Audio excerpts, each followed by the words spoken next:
Ya, dia faly miarabantsika tsirairay avy amin'ny anaran'i Jesosy indray ny tenako e. Raha mbola tonga indray eto amin'ity fizarana no tenin'Andriamanitra ity. Androany dia misy hafatra lehibe izay ambara amintsika ary anisany tena hoe antom-pisian'ny fivavahana kristianina mihitsy no ambara amintsika amin'ity androany ity. Voalohany indrindra aloha dia manona ny fiadanan'ny tompo amintsika tsirairay avy a.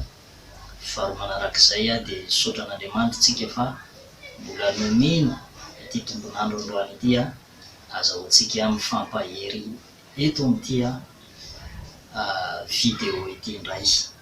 Vidéo fa 7:70 tsika zao ary ny lohahevitra izay ambara amintsika amin'ity androany ity dia lohahevitra hafa mihitsy izay hinoko fa hampahery ianao fa ny zavatra izay angatahako aminao fotsiny dia zao hoe enohitra amin'ny farany ny hafatra, aza maimaika ny hijery zavatra hafa.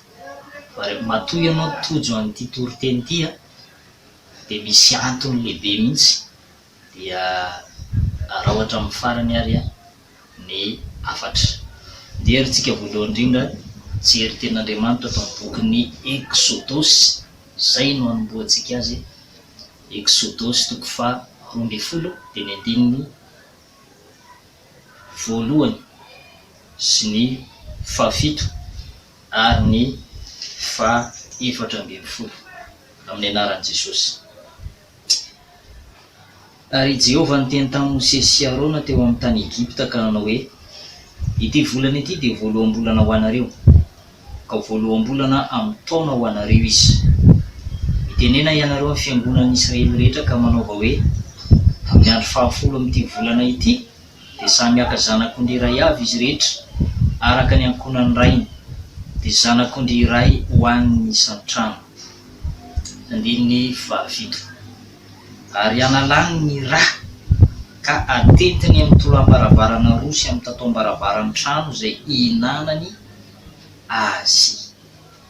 17 sy 18.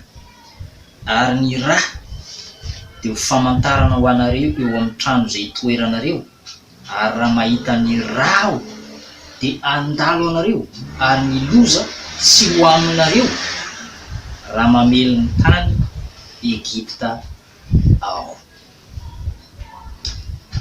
Andetsika mbola hamaky tenin'Andriamanitra araka an'izay voasoratra amin'ny Luka 12:20. Luka 12:20 dia ny 1:7 ary ny Jaona 7:4.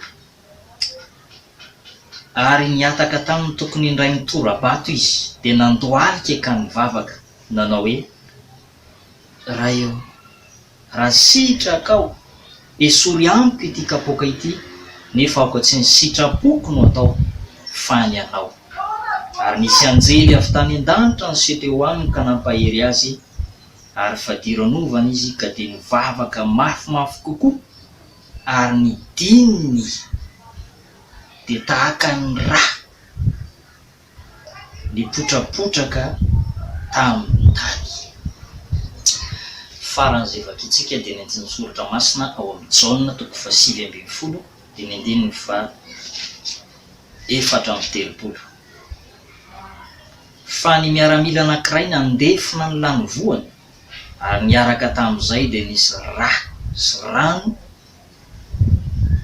nandeha. Ny lohahevitra izay hotoriana amintsika amin'ity androany ity dia mahakasika ny atao hoe ny asan'ny ràn'i Jesosy. Ny asan'ny ràn'i Jesosy. Taon'ny testamenta taloha dia nisy ny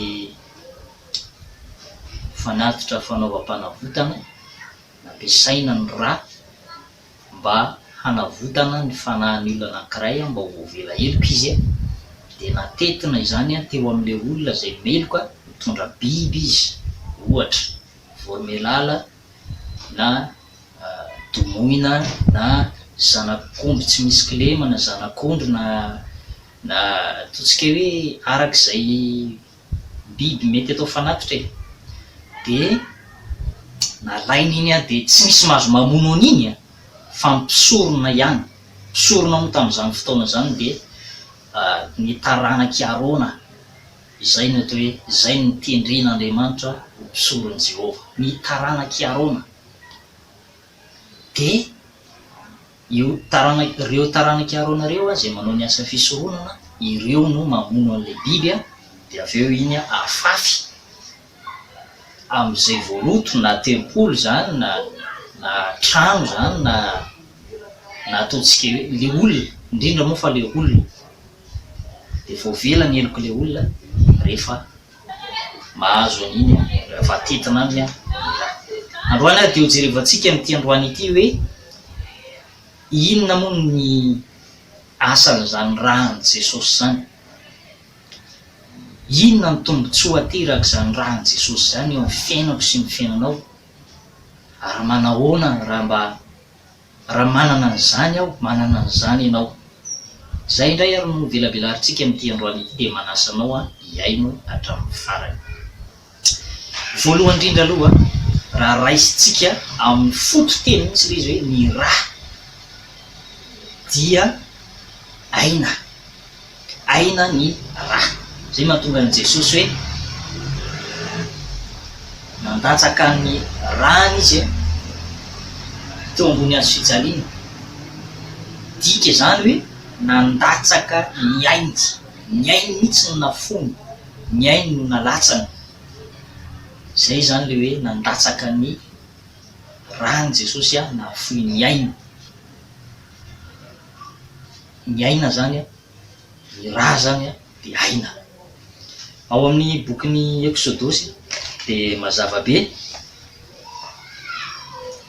Levitikosy toko fafito ambin'ny folo a de ny andininy fafolo de hitantsika eo ny tenin'Andriamanitra fa aina ny rà ary tsy azo hohanina. Levitikosy 17:11 ary na iza amin'ny taranak'Israely na mivahiny zay mivahiny eo aminareo no mihinana rehefa mety ho rà, de nitavako no anandrana zany fanahy mihinan-drà izany ka ho fongorana tsy ho amin'ny fireneny izy, fa ny ainy nofo dia ho amin'ny rà, ary nomeko anareo izany atao ambony alitara hanao fanavotana ho an'ny fanahinareo, fa ny rà no manao fanavotana ho an'ny fanahy. Mazava be araka le niteneniko taminao teo hoe ny ràn'i Jesosy nomeny antsika mba fanavotana. De zay zany le hoe tsy azo hohanina ny rà.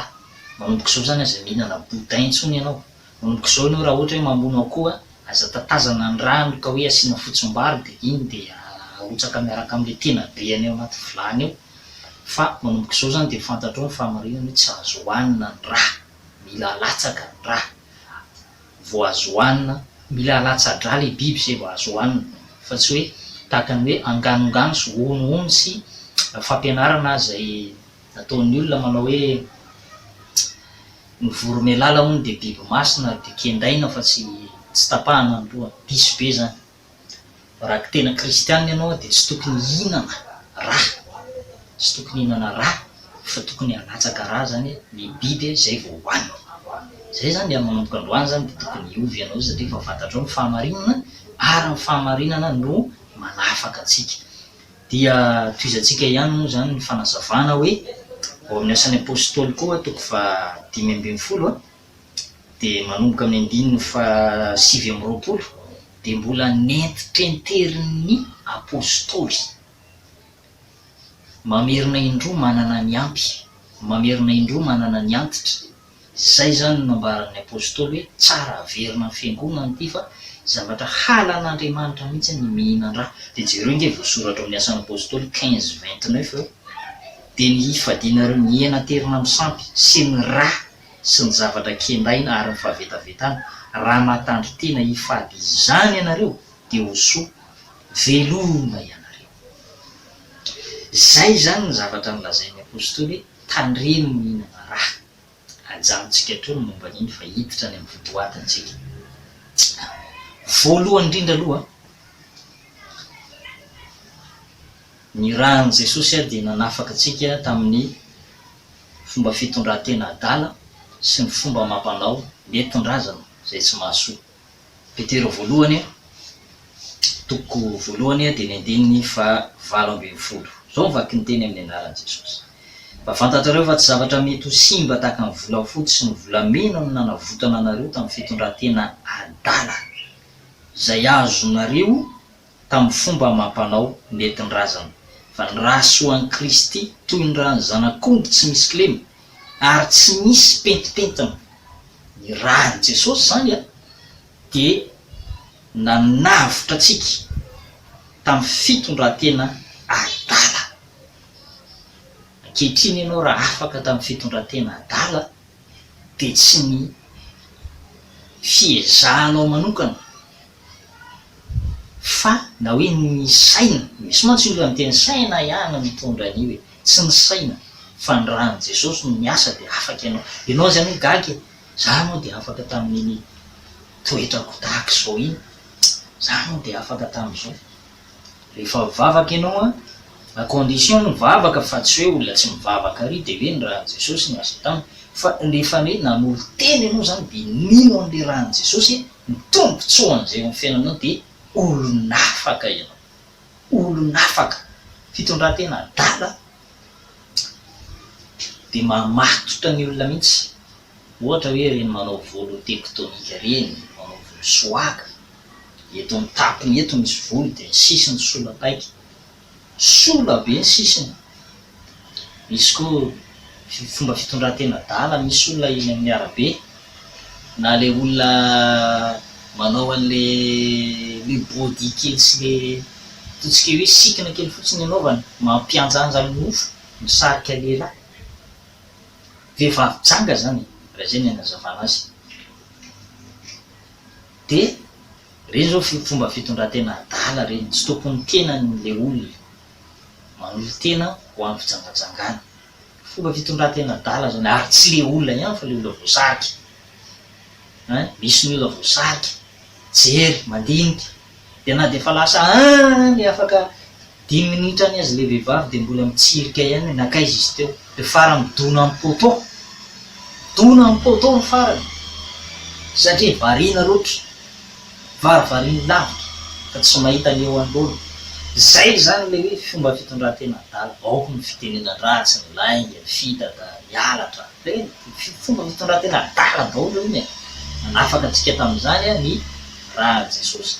Rahan'i Jesosy io dia miteny tsara lavitra noho ny amin'ny rany Abela. Teto ambony tany teto dia eritrereto nisy olona marina teto atao hoe Abela ny anarany, fa ny rahan'i Jesosy mbola miteny tsara lavitra noho ny rany Abela. Ao amin'ny Hebreo toko 12 dia ny andininy 4:20 sy ny amin'i Jesosy mpanalalana amin'ny fanekena vaovao ary ny amin'ny raha famafazana zay teny tsara lavitra noho ny an'ny Abela.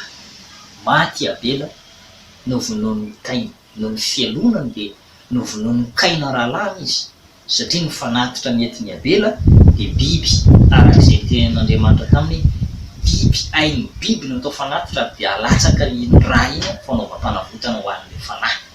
Ny Kaina nefa tsy zay fa zava-maniry ny entiny teo anatrehan'Andriamanitra izay tsy fanao fanatitra. Dia zao no izy rehefa hitan'ny Kaina zany Abela fa nankasitrahan'Andriamanitra dia nanomboka tonga amin'izay zany ny fialonana. I fialonana io ry havana, aoka ianao tsy ho tratry ny fialonana fa tsika kristianina tsy mba tokony tafalatsaka anatin'izany fialonana zany, satria ratsy io fialonana io. Tena fitiavanao i Paoly amin'ny Korinthiana 1:13 any, 1 ka hatramin'ny 7:9. Ny fitiavanao izy dia tsy mialina, tsy mialina. Nefa Kaina nialina ny Abela dia nakanetsah izy mirahalahy dia mivonoany io rahalahiny io. Lazain'i Jesosy nefa fa ny rahan'ny Abela dia marina ary izy io dia olo marina, nefa ny rahan'i Jesosy mbola miteny tsara lavitra, zany hoe ny rahan'ny Abela zany dia miapanga ny rahalahiny teo anatrehan'Andriamanitra. Zany hoe miteny zany rahan'ny Abela, nitaraina mihitsy tany amin'Andriamanitra rahan'ny Abela hoe mivonoa ny rahalahiko aho.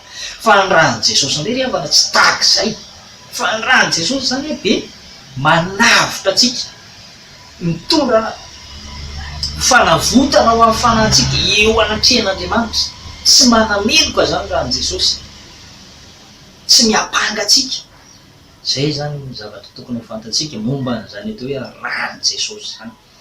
Faharoa manarak'izay raha Jesosy de miaro atsika. Io ny miaro atsika io. Ary ao an-tranonao feno an'ireny soratra hoe mahery ny raha Jesosy nao an-dakozia na eo am-bavahady na taxi be na iza satria miaro anao io. Vao mahita an'io ny mpamosavy tonga de boda ny lohany. Tsy ianao ny boda ny lohanao fa ny mpamosavy tonga de boda ny lohany vao mahita an'ilay soratra hoe mahery ny raha Jesosy. Zany hoe niza fahavalo mandringana anao de zao vao mahita an'io fotsiny hoe mahery ny raha Jesosy tonga de vaky mandositra. Efa jerevantsika teo tamin'ny Exodosy teo toko 12 zay nataona nasain'Andriamanitra nataony zanak'Israely asio rao izy amin'ny tolambaravarana sy amin'ny tatom-baravarana. Amin'izao fotoana izao tsika mety tsy hanao an'izany intsony fa ny tolambaravarana sy ny tatom-baravarana fotsika mila tokony misy marika. Ianao zany de tokony kristianina mihitsy misy marika mihitsy aminao eny hita devoly. Tsy hitatsika samy olombelona hoe iny manana ny raha Jesosy fa ny any amin'ny tontolo ny fanahy de mahatazana hoe iny olona iny tsy azo atao amin'iny fa misy raha Jesosy ao aminy. Misy taona ray avy nisy tantara kely anankiray mba hisintomako ny eritreritra ao sy ny fifatoanao. Nisy zazavavy kely anankiray natao kidnapping. Zany hoe samborona tampoka zany de natirina anaty 4x4 de nentina zareo tany amin'ny carrière. Io carrière io mantsy reny carrière reny mantsy tsy hoe izy rehetra fa misy ny manao rituel, zany hoe fombafomba zany sady fampotsampy mba azahoana zavatra, azahoana le safira na volamena na diamondra na ataontsika hoe vatsoe any ambanin'ny tany any. De mba azahoana an'io de mba tsy maintsy mila zavatra atao fanatitra zany aloha. De zao nentina ty zazavavy kely de rehefa nentina izy de tonga teo amin'le amonoana azy mihitsy no niteny le lehibe an'le mpanompo sampo hoe tsy mety io, tsy mety amintsika io izy fa vereny, tsy mety io fa vereny. Tonga de tsapa mihitsy zany hoe tsy mety satria tovavaka sekoly alahy de io vehivavy kely tsy mety. Hita mihitsy zany hoe misy zavatra miaro azy de navotsitra izy de nalefa. Ndana mitady hafa ozy izy fa tsy mety io. Zany hoe tsy mifandraika amin'le zavatra ataony zareo zany le herin'Andriamanitra atao amin'le tovavy kely de navotsitra moa izy. Zay zany ny puissance ny raha Jesosy mandresy ny fandringanana, mandresy ny hery rehetra ananan'ny fahavalo. Zany raiso ny raha Jesosy. Inoy manomboka androany ny raha Jesosy. Tsy mahita tory venao amin'ny alina, matahotra venao rehefa mamono jiro amin'ny alina ao anatin'le maizina iny ohatrany misy aloka ohatrany izy mahita zavatra fotsifotsy ohatrany mahita zavatra mampatahotra. Minoy ny raha Jesosy ianao. Raiso sy inoy ny raha Jesosy fa io no miaro anao, io no manavitra anao. Faharoa manarak'izay eo amin'ny faharoantsika zao voalohany ary zay hitatsika de manavitra atsika fomba fitondratena adala raha Jesosy sy ny fomba mampandao entin-drazana. Entre parenthèse kely ny soataovana malagasy rehetra no tsy voatery tsara daholo fa misy amin'izy ireny tsy ara-baiboly, tsy tokony iainantsika kristianina ary misy amin'izy ireny kosa de zay le fiteny hoe tsy hita zay maharatsy azy. Tsy hita zay maharatsy azy. Rehefa hoe ara-baiboly zany izy de tokony hanao an'izany tsika kristianina fa indraindray misy zavatra tsy mety mihitsy. Ohatra zany zao ny famadihana tsy mety amintsika kristianina mamadika. Milalao faty. Boky am-pitoroteny de milaza manao hoe zay isan'ny velona hozy izy de misy anteneniny aminy. Fa ny maty tsy afaka manao na inona na inona intsony. Ny maty tsy afaka manao na inona na inona intsony. Ary foana ny fahatserovana azy. Nahoana ary tsika ry havana mbola mandeha mamadika? Nahoana ary tsika mbola milalao faty, milalao tolapaty? Nefa ny tenin'Andriamanitra de mazava be raha tena kristianina. Raha jentilisa indray ianao tsy maninona fa raha tena kristianina ianao baiboly milaza amin'ny fitoroteny toko 5:5 de hoe fa fantatry ny velona fa ho faty izy fa ny maty kosa tsy mahalala na inona na inona ary tsy manana valam-pitintsony izy fa hadino ny fahatsiarovana azy.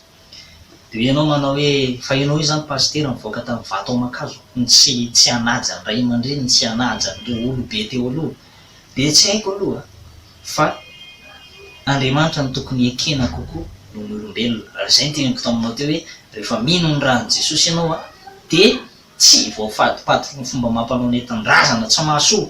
Rehefa lazay ny baiboly de zay ny tokony arahana raha te ho any paradisy raha te ho any amin'ny fiainana mandrakizay no mampanompon'Andriamanitra any tenenako anao zany mba tsy atonga ana mitavela eo alohan'ny fitsaran'Andriamanitra.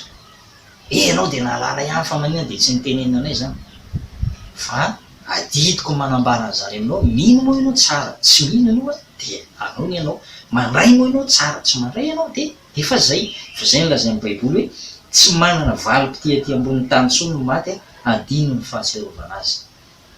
Rehefa maty zany olona anankiray na iny nataon'ny olona anao eo fa tsy tadidinao tsony zany fa ny zava-dehibe de hoe ny azahoanao antoka atafidiranao ary amin'ny fiainana mandrakizay.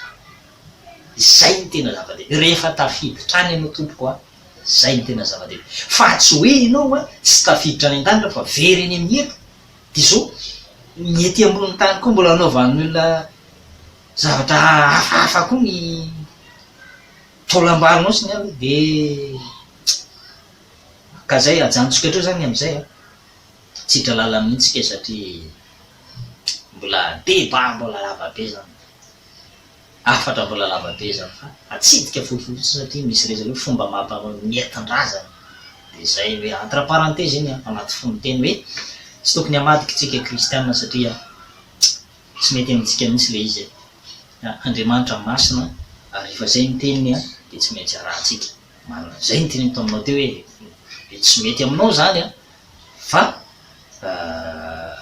tenin'Andriamanitra tsy maintsy torena. Faharoa manarak'izay Efesiana 2:7-10 sy 4:11 manadio ny fieritreretana. Fieritreretan'ny olona moa de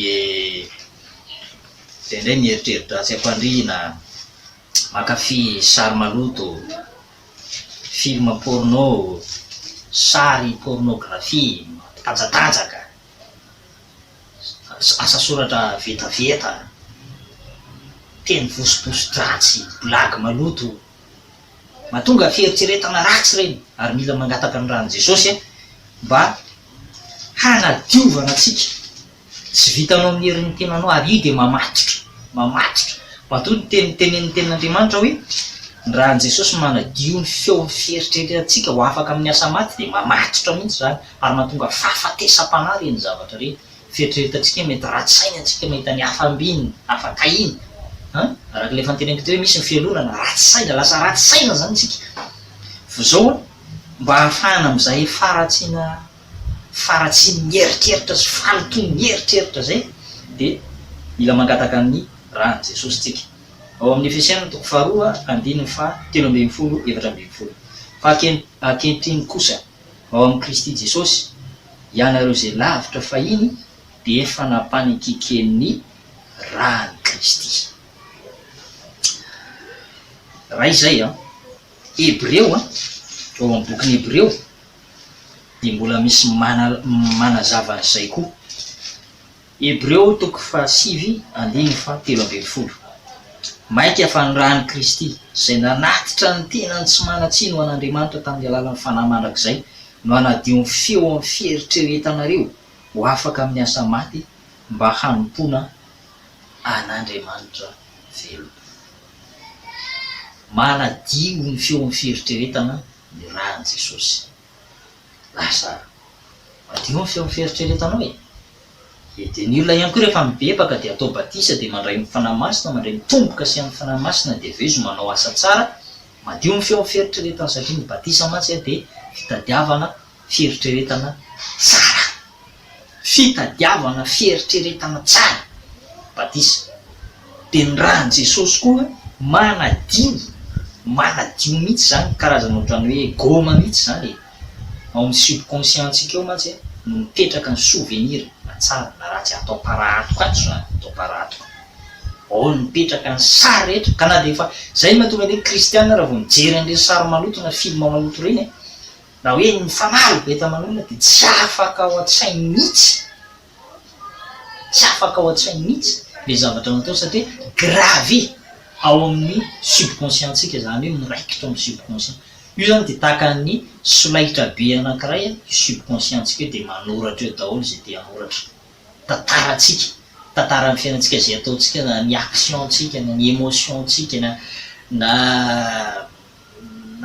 nina ataontsika de gravé amin'ny subconscient de zay mahatonga le hoe ny rahan'i Jesosy zany amin'ny maha Kristy aminatsika rehefa mangataka ny rahan'i Jesosy ianao de fahafahana ny rahan'i Jesosy tsy tsaroanao le izy zay eny mahatonga hoe olona miavaka ianao hoe kristianina miavaka ianao satria manana an' Jesosy ianao tsy mitovy ny hafa mety hoe efa mifamaly efa tapabolony mbola iny ihany misy zava-dratsy natao de mbola tadidiny ihany fa zao ny rahan'i Jesosy rehefa manana an'ity rahan'i Jesosy ty ianao de zao no izy fahafahany rahan'i Jesosy zany eritreritra maloto zany de zao nampanakaiky atsika an'Andriamanitra ny rahan'i Jesosy lavitra atsika taloha tsisy fanantenantsika taloha tsisy masoandro miratra mihitsy ny fiainantsika taloha tsy mahalala n'zany baiboly zany tsika taloha menatra na vimona baiboly andeha hivavaka menatra na de hoe andeha hoe ho any am-piangonana fa amin'izao fotoan'izao kosa dia tsy menatra ny filazantsara satria herin'Andriamanitra ny famonjena azy rehetra mino zany lasa nahatonga antsika akaikin'Andriamanitra zany ilay rahan'i Jesosy manamasina zany ny tenin'Andriamanitra Jaona 17:17 misy an'izay faharoa manarak'izay de ny rahan'i Jesosy ihany koa mahatonga antsika hakaikin'Andriamanitra atonga antsika ho lasa akaikin'Andriamanitra mihitsy zany ny rahan'i Jesosy ahoana moa ny fomba mahatonga antsika hoe lasa akaikin'Andriamanitra izay mety tsy misy fanontaniana mipetraka any anatona mahatonga antsika hoe lasa akaikin'Andriamanitra satria ny rahan'i Jesosy dia hoe Jesosy Kristy mpanelanelana antsika amin'Andriamanitra de singa anankiray avy ao amin'ny tenany iny karaha iny ny entintsika anao tren'Andriamanitra de mandefitra Andriamanitra miaino antsika Andriamanitra satria zanany io ekeny io tiany io de zay mahatonga hoe raha mampiasa ny rahan'i Jesosy tsika de lasa akaikin'Andriamanitra lasa manatona an'Andriamanitra akaikikaiky kokoa efa hitantsika teo tamin'ny Efesianina toko faharoa ny 7:24 teo fa aty amin'ny bokin'ny Hébreo izy de tena ambarany mazava tsara mihitsy aty amin'ny bokin'ny Hébreo Hébreo toko 10:7 koa amin'izany ry rahalahy satria manana fahasahiana hiditra amin'ny fitoerana masina isika noho ny amin'ny rahan'i Jesosy amin'izay lalana natokana ho antsika de lalana vaovao sady velona namaky teo amin'ny efitra lamba dia ny nofony mazava be zany ry havana fa ny rahan'i Jesosy dia mahatonga antsika lasa akaikin'Andriamanitra zay le voalaza tato amin'ny Efesianina teo nareo zay lavitra fahino izy dia efa nampanikiken'ny rahan'i Kristy fatelo manarak'izay ny rahan'i Jesosy no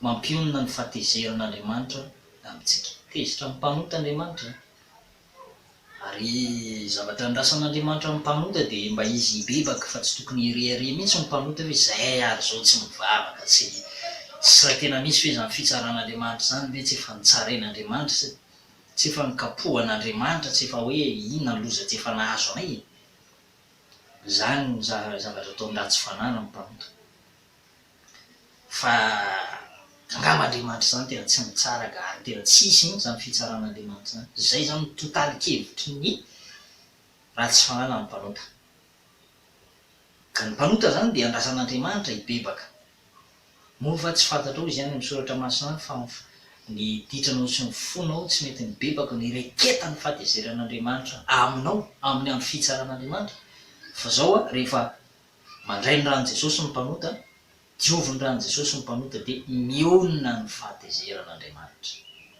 misy lehilahy anankiray zay tamin'ny andron'ny Charles Finet Charles Lafineza moa dia mpitondra fifoazam-pana malaza dia malaza mihitsy tany Amerika. Ary izy dia nanana mpitondram-bavaka antsoina hoe Daniel Nass. Io Daniel Nass io dia mivavaka ao ambany pilipitra izy, mandoalika ao ambany pilipitra, mitondram-bavaka amin'ny fivoriana, mitondram-bavaka amin'ny tokoteny ataony mpanompon'Andriamanitra io. Izy fotoana ary nampiasain'Andriamanitra tamin'ny fomba mahagaga tsy takatry ny saina ity lehilahin'Andriamanitra antsoina hoe Charles Lafinety dia nanao fitoriana filazantsara goavana be izy. Dia rehefa natsony amin'izay zany ny olona satria amin'ny evangelisation mantsy dia misy foana ny fiantsoana any amin'ny farany hoe nareo zay manana olana, nareo zay marary, nareo zay tian'olo tena ho an'i Jesosy dia tonga avy eto. Tamin'izay fotoana izay ny thème naloha hevitra dia hoe ny rahan'i Jesosy manadio ny ota rehetra. Dia tamin'io fotoana io zany nanatona le lehilahy zany le tena ratsy saina sy ratsy toetra mihitsy zany dia zao ny teneniny pastera afaka makany an-tranoko veno tsy maninona ka zay nge noasako izy le pastera Charles Lafinety tongava any an-tranoko ianao miandro ianao zany za lasa izy zany dia nanaraka le pastera dia vo lasa le jiolahy be zany dia enon'le manodidina nisy naheno zany le tenin'le olon'le fiangavian'le jiolahy io zany nisy naheno fiangaviany tamin'le pastera dia ozy ny olona tamin'le pastera pastera zay nge tena mbola mila mitoro teninao raha mbola te ho velona aza mandeha any an-trano iny fa iny arika tena olona tena enjana an'iny pastera kalma fotsiny nareo sy pastera fa tsy maintsy manao ny asan'ny Kristy zay nampanirany fa tsy ho faty fa ho velona ary izao zavatra zao nisy eo amin'ny voninahitran'Andriamanitra ndaho ary miala aminao zay pastera raha maninona any ianao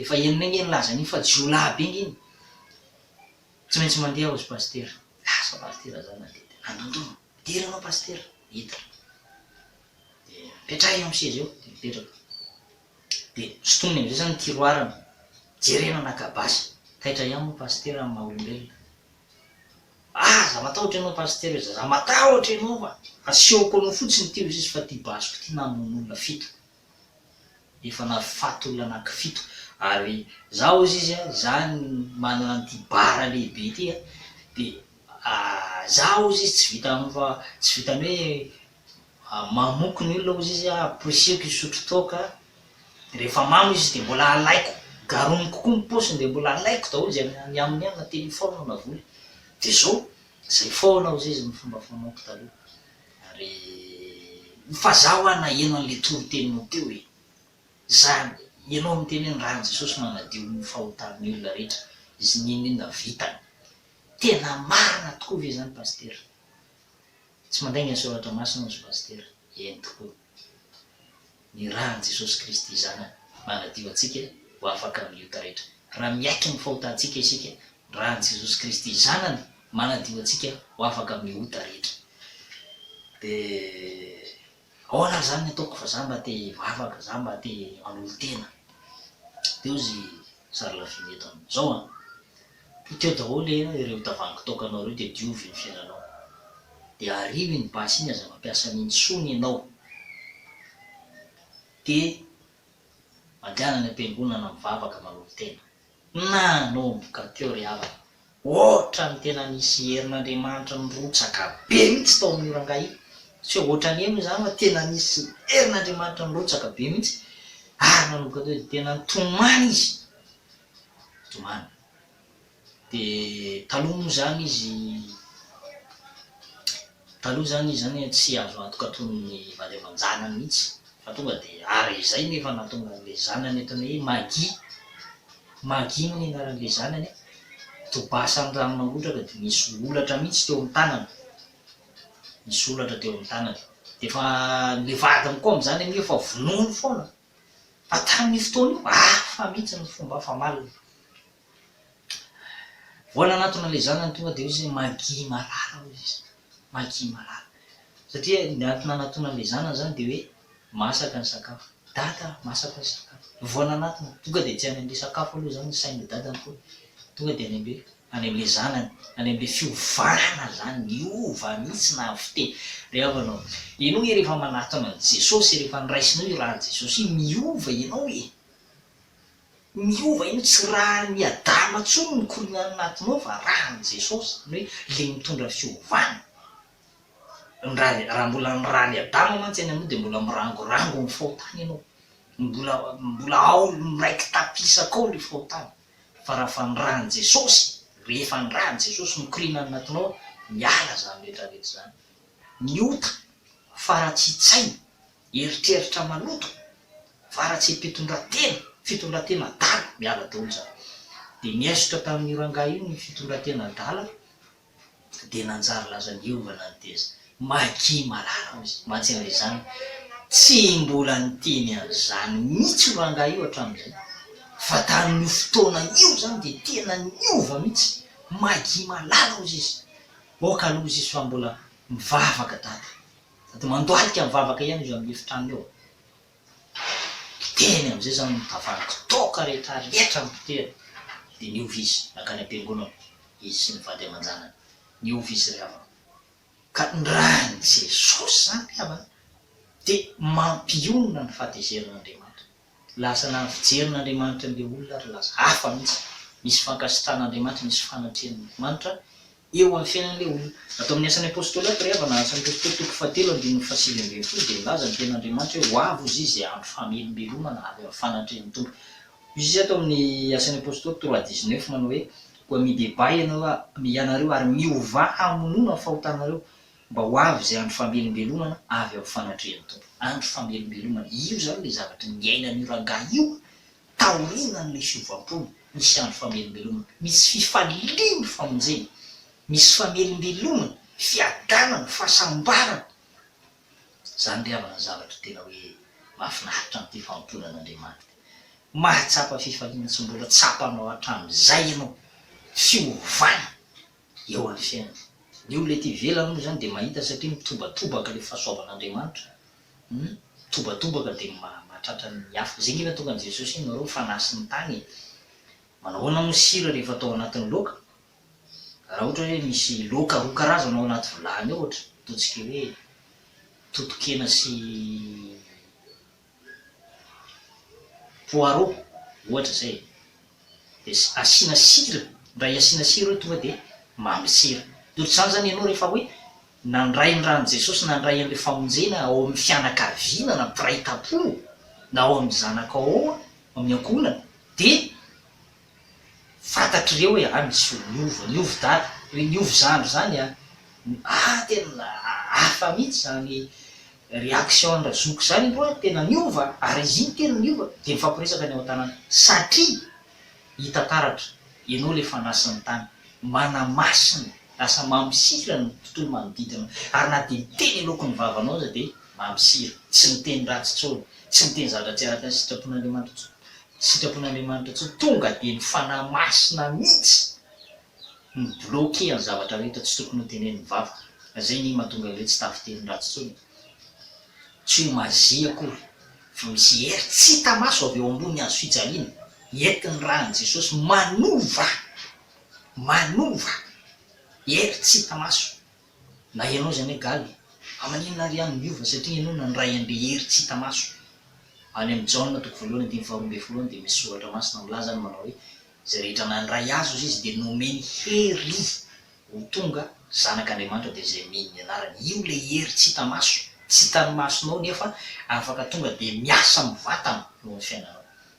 Aiza ny azahoana an'izay rehefa miaiky ny fahotana, miaiky mandoalika mivavaka ianao de aboraka anao amin'Andriamanitra, borahanao natrehan'Andriamanitra tao fahatsoana sy ny fahotanao rehetra, de tsy mamerina intsony. Hoy Jesosy manao hoe mandehanao za koa izy Jesosy tsy manameloko anao mantsain'le vehivavy azo latana mijangajanga amin'izao sisa izao mandehana ary aza manota intsony. De mbola naveriny Jesosy fanoroa ndray zay zavatra hoe tamin'ilay lehilahy anankiray zay nisitraniny, tadidinao iny, ilay lehilahy anankiray zay nisitraniny Jesosy, jamby izy de hitan'i Jesosy tsy jamba moa zany fa nalemy.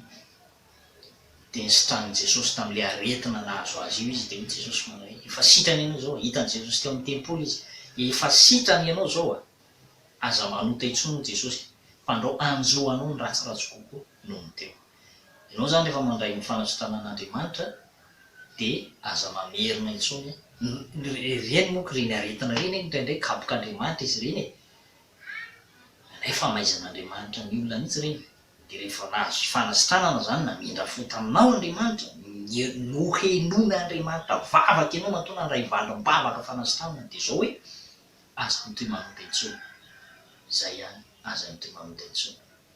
Dia zay zany raha ny Jesosy mampiona ny fahatezeran'Andriamanitra. Rehefa hita hoe nionona taminao ny fahatezeran'Andriamanitra dia mba mieritreretra amin'izay a zavatra lavidavitra kokoa. Fa tsy variana eo foana fibebahana lava. Miarina kely dia lava, miarina kely dia lava, miarina kely dia lava. Izay mahatonga ny bokin'ny Hebreo ato amin'ny Hebreo toko fahenina antsika kristiana zany tokony efa ho lasa lavitra mihitsy. Ary zay iny tsy misy kahavana aloha dia variana mijery zay ataon'ny hafa. Tahaka an'ilay zanaky ny mpaminany dimampolo lahy, variana mijery zay nataon'ny Elisa fotsiny. Tsy hitako hoe inona ary mba zavatra vitany.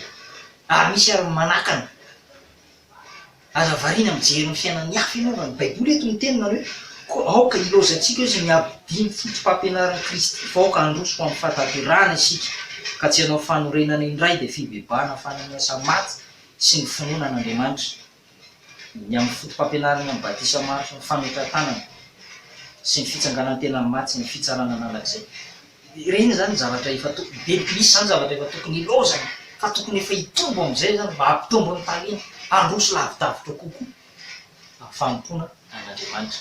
Fa tsy ho variana mipetraka, variana mitsikera, variana. Tokony efa andeha lavidavitra kokoa amin'izay zany ho fanompoana an'Andriamanitra.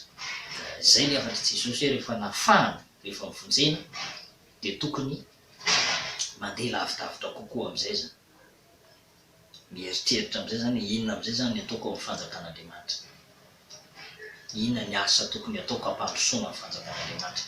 Ya, ajanontsika hatreo zay fa lasa lavitra be tsika amin'izay fanazavana kely zay fa zay fotsiny toko ambara aminao hoe rehefa narindran'Andriamanitra foa ny olona anankiray dia tsy tokony hiverina ny fahadalàna intsony izy fa tokony handroso amin'ny fahataterahana. Raha ny Jesosy moa mazava ho azy mahatonga antsika mahatonga an'ilay fahatezeran'Andriamanitra fa ny olona tamintsika dia mila manao zay tsy hampatezitra an'Andriamanitra intsony zany tsika fa ny ahatonga antsika ahita fity, ny ahatonga antsika ho ankasitrahana eo anatrehan'Andriamanitra. Zay no tokony atao. Ankasitrahan'Andriamanitra ve ty zavatra ataoko ty? Mitady mihitsy hoe inona ny zavatra ankasitrahan'Andriamanitra ny fiainao. Fa ianao aloha raha variana mijery ny fiainan'ny hafa ianao dia farany ianao tsy fantatra intsony zay tokony ataonao. Fa samy manao zay mahatonga fankasitrahan'Andriamanitra ny fiainany. Zay ny tokony ataontsika. Dia zao manarakarak'izay ny rahan'i Jesosy ihany koa io no nahatonga ny kristianina rehetra ho olom-boavidy. Olom-boavidy. Ao amin'ny bokin'ny Kolosianina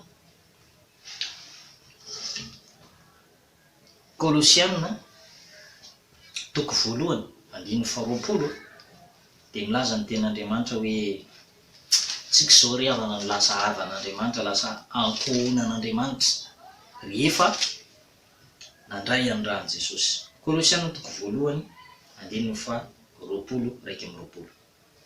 Sady izy no ampihavana ny zavatra rehetra aminy ka dia ny rano teo ambony hazo fijaliana no nanaovany fampihavanana amin'ny alalany hoy aho na ety ambony tany na any an-danitra. Izy no ampihavana ny zavatra rehetra aminy ka dia ny rano teo ambony hazo fijaliana nanaovany fampihavana. Lasa havan'Andriamanitra zany. Mba tianao ve zany hoe lasa havan'Andriamanitra zany, ankohonan'Andriamanitra, zandrin'i Jesosy, rahalahin'i Jesosy, anabavin'i Jesosy. Ozy ny hira anankiray hoe eny Jesosy zoky be fity. Efa havan'Andriamanitra matoa ny tena zany hoe Jesosy zoky be fity. Fa zay zany hoe zandrin'i Jesosy, rahalahin'i Jesosy, anabavin'i Jesosy, havan'Andriamanitra, ankohonan'Andriamanitra, koa satria zanaka ianareo dia mpandova miaraka amin'Andriamanitra ianao zany rehefa ankohonan'Andriamanitra. Zay ny tadidio tsara. Ary ianao io dia olom-boavidy, olom-boavidy, zany hoe raha zavaina ny tenin'Andriamanitra dia hoe teo ampelantanany devoly tsika no vidiany Jesosy tamin'ny rano, ny ainy mihitsy ny natolony mba angalany atsika teo amin'ny ampelantanany Satana. Dia ozy ny Baiboly manao hoe tafafindra niala tao amin'ny fahafatesana ho ao amin'ny fiainana, niala tao amin'ny maizina ho amin'ny fahazavany mahagaga. Ao amin'ny Asan'ny Apôstôly toko 2:9-20. Noho izany tandremo ny tenanareo sy ny ondry rehetra zay nanaova amin'ny fanahy masina anareo mpitandrina, iandrasanareo ny fiangonan'Andriamanitra izay novidiny tamin'ny rano. Fiangonana zany dia any Jesosy io. Zay mihitsy koa no hanomezako fampianarana sy fananarana eto hoe ianao raha pasteur, ianao mitondra fiangonana amin'ny toerana anankiray, aza atao zay ampifikitra amin'ny fon'ireo olona reo aminao, fa tsy anao nge ireo, tsy fanananao nge ireo fiangonanareo, fa any Jesosy anireo e. Misy rehavana ny olona dia ataony mihitsy ampifikitra amin'ny fon'le mpino aminy, dia rehefa miala teo izy dia manaraka le mpino. Dia anahoana zany an'ilay mpanoton'Andriamanitra manaraka io? Dia ahoana natateraka ny teny hoe zarazarena samihafa amin'ny fanomezam-pahasoavana? Raha fanomezam-pahasoavana iny pasteur iny ihany ngiasa dia tsy mandroso an'le zany, sady tsy ara-Baiboly zany. Dia misy koa dia tena misy mpanoton'Andriamanitra dia tena manararoatra mpino, ary zay no mahatonga amin'ny Paoly miteny hoe vakitratra le mpino farany. Nefa tsy fantany fa tsy azy anireo fa an Jesosy e, mpanompo izy eo. Fa zay ny teneniko aminao hoe ny fiangonan'Andriamanitra dia an Jesosy. Fiangonana moa mazava ho azy fa zasy ianao nge hoe fiangonana olombelona le fiangonana fa tsy dia rindrina loatra. Ndraindray diso hevitra tsy ratsy le manadio tranon'Andriamanitra sy manaingo ny tranon'Andriamanitra manatsara, tsy ratsy zay, fa ny tena izy le ampakarina. Jesosy no mpapakatra isika le ampakarina amin'ny fotoanana anankiray isika ampakarina io dia raisin'i Jesosy ho any aminy. Zay rehefa andeha an'le izy le fiangonana zany, dikany hoe fiangonana moa zany tena dikany étymologiquement na hoe alaina ifotony dia hoe eklésia, zany hoe ivelan'ny, tsy voageja ao anaty rindriny efatra zany fiangonana, fa ivelan'ny, zay le hoe eklésia. Dia olombelona zany le izy, tsy fantatrareo va fa tempolo ny fanahy masina nareo, ary mitoetra ao anatinareo ny fanahy masina, mitoetra ao anatinareo Jesosy Kristy. Zany hoe tsika mihitsy zany le tempolon'Andriamanitra velona ry havana. Ka isika io zany dia voavidy ny rahan'i Jesosy, ny rahan'i Jesosy nividianana antsika teo ambonin'ny hazo fijaliana mba handraisantsika fanavotana. Zay ny amin'iny fa faran'izay lazaiko aminao dia hoe raha misy olona tsy voasasa ny rahan'i Jesosy tety ambony tany dia tsy tafiditra amin'ny fanjakan'ny lanitra mihitsy izy, tsy tafiditra. Ary olona voavitra dia nitenenan'i Jesosy mihitsy, eritreritra hoe Jesosy mihitsy namaly ny fanontanian'i Jaona indray andro ato amin'ny bokin'ny Apokalipsy, Apokalipsy toko 7 dia ny 7:17. Ny anankiray tamin'ile olona namaly ka nanao tamin'ny hoe iza moa ireo miakanjo akanjo fotsy lava ary avitaiza izy ireo, fa hoy aho tamin'ny tompoko ianao no malala. Dia hoy izy tamiko, Jesosy zany no miteny eto, ireo no avy tamin'ny fahoriana lehibe ary ny akanjony no sasany sy no fitsiny tamin'ny rà zanak'omby. Jereo tsara, ny akanjony fitafipanana zany, tsisy petipetina mihitsy, tsisy faratsiana mihitsy. Olona tanteraka, olona mendrika zany olona hiditra ny fiainana mandrakizay. Zay nge lefa teniko amin'ny hoe aza variana hoa mandinika ny fiainan'ny hafa, fa jereo dinio akaiky mangalà mihitsy lopy amin'ny ara-panahy zany, fa tsy amin'ny hoe atao inona ny lopy hijerevana ny fitafipanahy, fa miara-panahy zany manana masom-panahy mahiratra tahaka ny lopy mihitsy mba nangezany zay zavatra. Jereo mihitsy hatrany amin'ny lalan-drà madinika ka hatrany amin'ny lalan-drà vaventy amin'ny singamboly ray manontolo hoe mbola misy fahotana avy amiko, tanteraka avy aho, efa ao tsara ve, mendrika ve zao toe-panahiko zao raha maty rehefa avy eo aho, tafiditra amin'ny fiainana mandrakizay ve amin'izao toe-panahy iainako zao. Fa ny olona tafiditra amin'ny fiainana mandrakizay mazava ny ten'Andriamanitra efa ny akanjo mozy izy no sasany sy nofotsiny tamin'ny raha zanak'ondry ireo le avy tamin'ny fahoriana lehibe ozy izy ary ny akanjo no sasany tamin'ny sy nofotsiny tamin'ny raha zanak'ondry zany hoe raha zavaina zany ty tantara ty de hoe tao amin'ny Osipatmo zany jaona tamin'ny fotoana asa moa na tamin'ny taona firy na tamin'ny taona firy fa voalaza fa tamin'ny taona 65 aloha ny andro ny Andro Paoly de fa nandeha zany nisy événement be dehibe zany taty arina nandeha de ny exilena natao sesy tany am'izay zany kristiana tamin'ny andron'ny Néron empereur anankiray zay masika ary tena ny fofo mihitsy fiovana kristiana tamin'izany fotoana zany de ny exilena zany le tolona reto de anisan'ny anankiray tamin'izany fotoana zany moa de be dehibe napahoriana ary zay le mahatonga ny ten'Andriamanitra be ireo no avy tamin'ny fahoriana lehibe be dehibe ny napahoriana ry Jaune zao a ty Jaune ty zao taorinan'ny taorinan'le izy le hoe nigadraina tao amin'ny Osipatmo de niendasina tamin'ny menaka mangotraka ao ny sasany ry Petera zao de natsongolika ny azo fijaliana de nitapahana ny lohany ry Paoly nitapahana ny lohany tany amin'ny fonjy anankiray tany Roma de tsy de fitantarana an'izay loatra moa zany tena zava-dehibe fa ny tena zava-dehibe de hoe reto olona reto zany de niezaka nanadio fitafimpanany teo anatren'Andriamanitra no sasany mihitsy nidiniany akaiky mihitsy ary dia rehefa tonga mivavady lanitra moa ianao ka tsy izy tsiny miditra malalaka zay le izy efa ianao le tantara anankiray tonga teo ry mopera sy pasitera tonga teo ny mpanan-karena tonga teo ny olona tsotra anankiray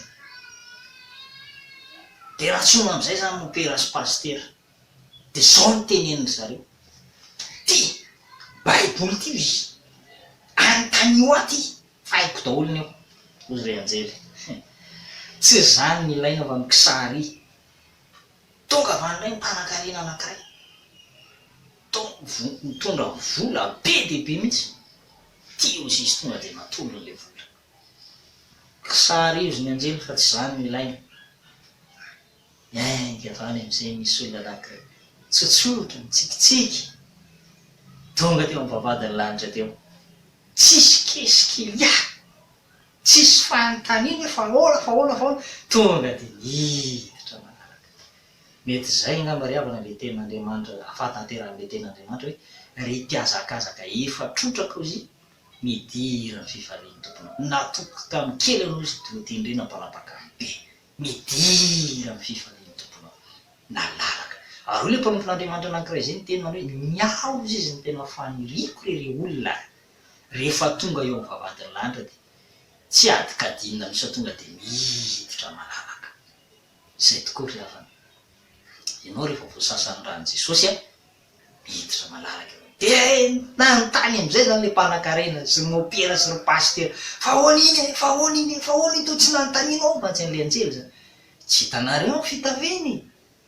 madio manjopika de havanao mila andrany Jesosy ianao fa io ny goma amahafany tsy mety rehetra amin'ny fiainanao mba hafanao miditra any amin'ny fiainana mandrakizay de jaratsika zany mieritreritra hoe manao na ny toe-panahiko voasasa ny rano Jesosy fe asa mbola tsy voasasa efa nandray ny rano Jesosy efa mino an'io rano Jesosy io ve ah mazava ho azy moa fa matoy ianao zany zay mbola voafaritra sy mbola hoe mbola ho fazaran-dratsy azy tsy tena mbola misy tsy voadio ny sasatsasany lazay koa hoe sasatsasany mety efa nangataka ihany mety efa tsy mijangajanga mety efa tsy mangalatra mety efa tsy misotro toka tsy mifokarongony fa zao a mety mbola misy zavatra hafa mamatotra inona zay toloren'i Jesosy mba ho sasany takio ny rano Jesosy anadio an'izay zavatra zay mba tsy ho anontaniny ianao rehefa tonga eo amin'ny vavadiny lanitra inona daholo reo zavatra manaraka anao remorika aoriana reo rehefa asomeloa any amin'i Jesosy any amin'Andriamanitra fahotanao mba ho voadio mba ho voalamina mba hiavana amin'Andriamanitra ianao faran'izay hojerevantsika de tantaran'ilay lehilahy anankiray a hitanao fa na de ao an-danitra ao za de misy a tady hiditra amboletra lanitra ne ry havana sy takany bazary na tsena be anankiray ka hoe mihiditra ao dolo ty olona rehetra ty jesosy ny teny no Matthieu 7:13-14 laza izy manao hoe eto izy mivavady tery ny lalana tsy ny olona rehetra tafiditra any zay de teneniko anao eto raha misy pastera miteny aminao manao hoe miditra any an-tanitra daholo tsika pastera sandoko zany mopera sandoko zany mpitondra fivavahana sandoko zany fa misy fepetra ny fidirana ny lanitra matoa jesosy ny teny tery ety ny lalana ety ny lalana dikan'izay tsy ny olona rehetra ny tafiditra jereniko ity misy olona hoe tadiditra amboletra Matthieu 22:11 Matthieu 22:11 ary no nefa niditra ny mpanjaka izany nasaina dia nahita lehilahy anankiray izay tsy niakanjo fitondra ny fampakaram-bady dia hoy izy taminy ry sakaiza ahoana no hidiranao eto nefa ianao tsy miakanjo fitondra ny fampakaram-bady dia sina izy ary hoy ny mpanjaka tamin'ny mpanompony afatoro ny tongotra aman-tanany eto izy ka ary ho any amaizina any ivelany any no misy ny fitomanina sy ny fikotroanify maro ny antsoina maro no antsoina nefa vitsy no fidiana lehilahy anankiray nihitra tsokosoko tao amin'ny fanjakan'Andriamanitra fa nieritreritra hoe tsisy pahita ny ao an-danitra ry havana dia fahamarinana no manjaka ao ary tsisy an'izany hoe fiatsaram-belatsiana hoe hiditra ao ianao dia tsisy pahita tsisy fiainana miafimafina zany mifankalala daholo ny olona rehefa tonga any mifankalala daholo na olona efa antitra be azy efa maty efa ela be mifankalala daholo mahita ny fianakaviany any dia kalala mifampiarahaba tsisy miafimafina lehilahy anankiray ty nefa tsy mitondra ny akanjo fitondra ny fampakaram-bady zany hoe izy petipetana zany hoe akanjo hafa fitafipana hafa ny entiny tao dia hoy Andriamanitra hoe afatoro izy mitongotra aman-tanany dia ento izy ka rio any ivelany any no isy ny fitomanina sy ny fikitroanify na tsipy tany amin'ny elo izy marina le voalazan'ny ten'Andriamanitra ty amin'ny bokin'ny Apokalipsy 2:20 koa raha misy ozy izy tsy hita voasoratra tao amin'ny bokin'ny fiainana dia natsipy tany amin'ny fariafo izy zany ny fahafatesana faharoa ry havana faranako ny toriteny mirary ianao mbola tonga soa any an-danitra dia fakahita any amin'ny fiainana manak'izay tsika toriko zao hafatra zao mba hatonga anao tsy hamita tena mba hatonga anao tenao tafiditra marina any amin'ny fiainana manak'izay dia hoviarin'ny fitondran-tena amboary izay tsy mety ngatao ny rahan'i Jesosy hanadio anao fa ny rahan'i Jesosy manafaka antsika amin'ny ota rehetra manova antsika ho lasa kristianina mendrika ny rahan'i Jesosy mino fa voarainao tsara ny afatr'Andriamanitra mino fa tsy diso tsara ny amin'ny fahamarinan'ny ten'Andriamanitra ianao zay fa dia manao velomanao amin'ny anaran'i Jesosy zarazarao ary ny toriteny dia asio j'aime ihany koa ny pejy mba hahafahanao mahita ireo fampianarana teo aloha tain'Andriamanitra ianao tompoko mirary ianao mba hitomba amin'ny fahasoavan'Andriamanitra ianao sy ny ankonanao veloma tompoko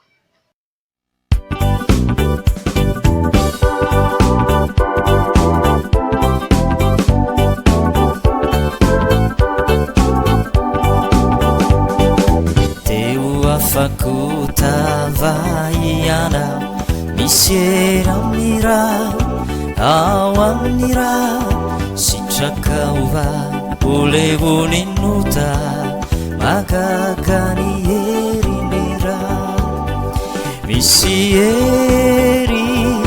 hery vaovao amin'ny raha ny zanak'ondry eny ampy anadio anao lelay raha sarobidy te andositra minirehaka misery amin'ny raha ao amin'ny raha ho avia rehefa ho afaka makaka ny herin'ny raha misy hery vaovao amin'ny raha ny zanak'ondry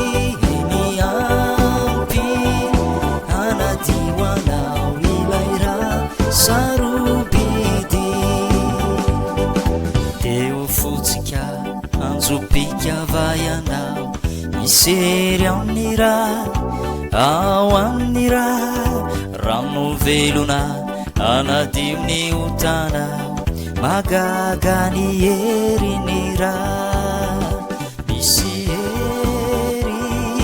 hery vaovao amin'ny raha izanak'ondry ny ampy anadio anao ilay raha sarobidy maminaova nompolay mpanjakanao misy hery amin'ny raha ao amin'ny raha ira fiderana mafinaritra ianao magaga ny heriny raha misy hery vaovao amin'ny raha ny zanak'ondry ny ampy anadio anao ilay raha saroby